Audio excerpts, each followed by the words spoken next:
paints 1,000 words, and when it comes to this photo, well, need I say more? The disparity between what people think of Ruben Loftus-Cheek and what Chelsea fans think of Ruben Loftus-Cheek is so wide that finally we're going to settle it today using stats, looking at players who played a similar amount of minutes, and we're going to find out, is Ruben Loftus-Cheek or hype? Chelsea fans are super protective of Eden Hazard. Now, considering the fact he just made the last 7 years the Garden of Eden, Stamford Bridge, you can't really blame him. He brought trophies, and let's not forget, there was a point in time in which he could have gone to anywhere in the world, but decided to land at Stamford Bridge. And also, Eden Hazard always said he would leave as a boss, and he did that after winning the Europa League. Now, if you think they're totally protective of Eden Hazard, you should try conjuring up a conversation about Ruben Loftus-Cheek and see how far that gets you. Now, I've had personal experience with this, considering the fact that I have friends and family who support Chelsea. You bring up Ruben Loftus-Cheek and boy oh boy, prepare for a hurricane. Oh well, we can say a grenade has just been thrown in your direction. He's a homegrown player, we get it. And everybody is a little bit more touchy about homegrown players. But that's not what we're here to discuss. Today, we're not going to use opinions, we're going to use stats and comparisons to find out. Is Ruben Loftus-Cheek really as good as they say? Or is he all hype? Now, before we go any further, pause the video and go to the comments, and please no cheating. Let me know what your thoughts are. Before you've seen the stats, did you think Ruben Loftus-Cheek is a hero, and after you watching it, you're going to think he's a zero? Or did you think he was a zero, and now after watching this, you have more respect for Ruben Loftus-Cheek? Let me know down in the comments. Ruben Loftus-Cheek is 24 years of age. That's the same age as Dele Alli. But it would be totally unfair to do a direct comparison between Ruben Loftus-Cheek and players of his age, because Dele Alli and Ruben Loftus-Cheek have played a different amount of minutes when it comes to first team action. Alli playing 9,300 minutes more than Ruben. So instead, we decided to pick 4 players who have all had a similar amount of minutes as Ruben Loftus-Cheek and having a look at the stats. And these 4 players are as follows. First player needs no introduction, Mason Mount. He plays with Ruben Loftus-Cheek. The second is David Brooks at Bournemouth, having a great season in the Prem.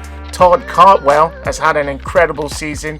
And last but not the least, Ruben Loftus-Cheek himself. You can pause the video right here, no cheating. Out of those 4 players, who do you think has the best goal to game rate? Well done if you selected David Brooks, as he gets a goal every 4.6 games. Now, Ruben Loftus-Cheek did come in 4th place, getting a goal every 7.9 games. Well, to put this in perspective, Dele Alli, who's pretty elite, gets a goal every 3 games. I know what you're all thinking. Ruben Loftus-Cheek has had so many injuries and has played most of his games as a sub. Well, that might not be so true, but why don't we reverse the question? Who do you think has got the best minutes to goal ratio? And pause it again and be honest in the comments. Well done again if you selected Mason Mount. Well, Mason Mount gets a goal every 281 minutes. And again, Ruben Loftus-Cheek comes in at last place, scoring a goal every 389 minutes. Now, to put this in perspective, elite level of Dele Alli scores a goal every 242 minutes. So, looking at all the basic statistics, it's clear to see that Ruben Loftus-Cheek has got the worst goal to game ratio. But he has also got the worst minutes to goal ratio of all the bunch. However, when we delve in deeper and we have a look at his XG as well as what he really specialises in, we'll actually find out where Ruben Loftus-Cheek has actually found his calling. Before we go any further, Ruben Loftus-Cheek has received some high praise for some pretty big names in world football. We had Gary Lineker referring to him as an absolute Rolls Royce. And also we had the current England manager showering him with praises, as well as the ex-England manager Roy Hodgson going as far as saying he reminded him of Michael Ballack.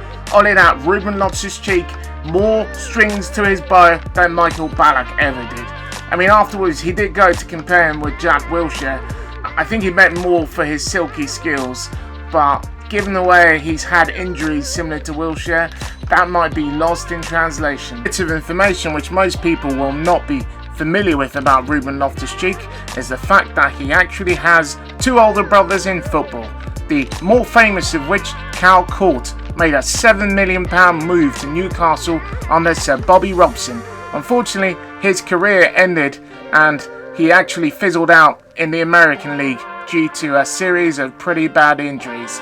Let's hope that Ruben Loftus-Cheek doesn't have similar fate to his brothers. Well, let's have a look at the two big stats which are a total game changer and how you should actually judge RLC. That stat is total distance carried, which is measured in yards, and is a calculation of how many yards he picks up the ball and drives with it. Now, if you're having a look at the highlights, you can see that that's a key part of Ruben Loftus-Cheek's game, and indeed he is, and he tops everybody on this list, including Dele Alli, when it comes to this.